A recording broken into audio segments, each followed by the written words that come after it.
आप अपने घर पे कीजिए, आप अपने घर पे कीजिए, आप वो रिसर्च अपने घर पे कीजिए।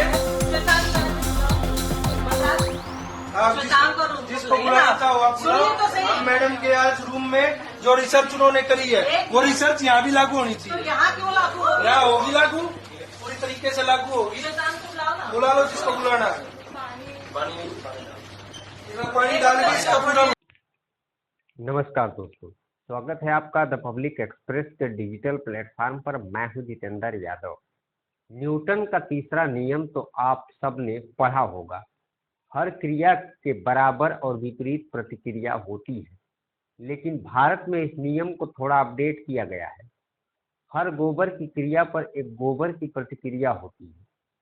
अब आप सोच रहे होंगे ये गोबर गोबर क्यों कर रहा है? तो जनाब, क्योंकि आज हम बात कर रहे हैं दिल्ली यूनिवर्सिटी के लक्ष्मीबाई कॉलेज की, जहां शिक्षा का मंदिर अब गोबर की प्रयोगशाला बन गया है।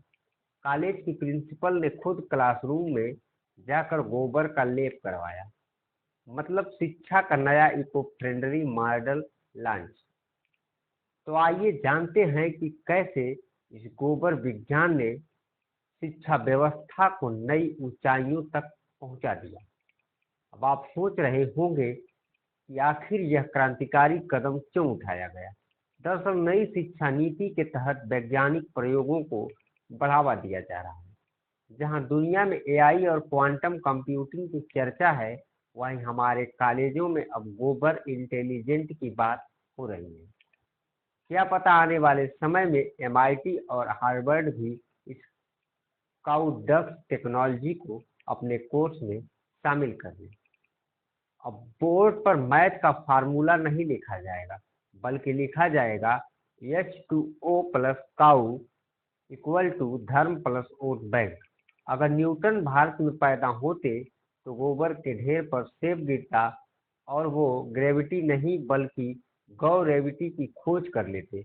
और आइंस्टीन का रिलेटिविटी का फार्मूला शायद यह होता E इक्वल टू mc² नहीं बल्कि E इक्वल टू गोबर प्लस गोमूत्र स्क्वायर।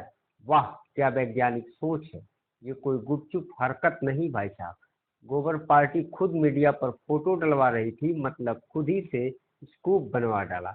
अब सवाल उठता है कि क्या ये सफाई थी या विचारों की गंदगी का प्रदर्शन। अब जरा देखिए इस महान प्रयोग पर छात्र ने कैसे प्रतिक्रिया दी। रौनक खत्री नाम के छात्र नेता ने सोचा, जब प्रिंसिपल को क्लासरूम में गोबर पसंद है तो ऑफिस में क्यों नहीं। बस फिर क्या था, उन्होंने पूरा ऑफिस गोबर से लिप दिया। आखिर शिक्षा का असली स्तर समान होना चाहिए, क्लासरूम और ऑफिस दोनों में। वाह, लोकतंत्र में इससे अच्छा जवाब भला क्या होगा। बिल्कुल सही बात है।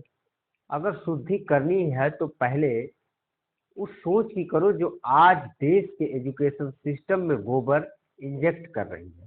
दोस्तों, यह कोई पहली बार नहीं हुआ है। हमारे देश में नेताओं की वैज्ञानिक सोच हमेशा से टॉप गियर में रही है। याद कीजिए वो पल जब एक सांसद मिट्टी में लौट कर कोरोना भगाने निकले थे, और जब विधायक जी ने कहा था यज्ञ और गोमूत्र से कोरोना का नाश होगा। भाई, ये तो नासा को भी नहीं पता था। और हाँ, देश के सबसे महान वैज्ञानिक नरेंद्र मोदी जी, जब उन्होंने बताया कि गटर से निकलने वाली गैस से चाय बन सकती है। अब वैज्ञानिक तो बेचारे हाइड्रोजन फ्यूल और सोलर एनर्जी पर रिसर्च कर रहे हैं। उन्हें नहीं पता कि असली ऊर्जा नाले में बह रही है। मगर इन सब के बीच एक बात गंभीर है। क्या वाकई गोबर से क्लासरूम पवित्र होगा, या ये सिर्फ उस जलालत की निशानी है जो हमें 2025 में भी विज्ञान से पीछे और अंधविश्वास से आगे धकेल रही है। शिक्षा का मंदिर अगर अंधविश्वास की भेंट चढ़ेगा तो अगली पीढ़ी किताबों की नहीं, लोटे और लाठी की तैयारी करेगी। अब सवाल ये उठता है कि क्या इस देश की शिक्षा व्यवस्था भी का भविष्य गोबर और गोमूत्र में है।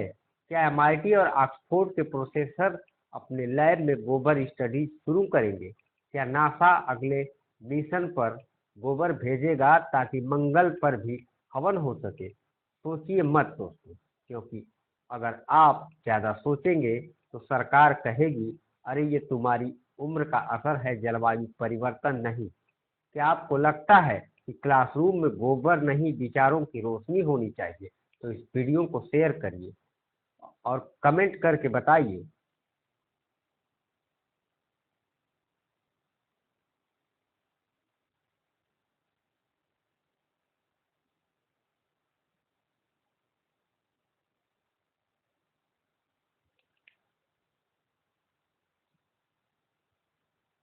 क्या आपको लगता है कि क्लासरूम में गोबर नहीं विचारों की रोशनी होनी चाहिए? तो इस वीडियो को शेयर करिए, कमेंट करके बताइए। गोबर से क्रांति नहीं, सिर्फ बदबू आती है। और हाँ, सब्सक्राइब करना मत भूलिए, क्योंकि जब तक आप सच नहीं जानेंगे तब तक ये लोग आपको गोबर ही बेचते रहेंगे। नमस्कार।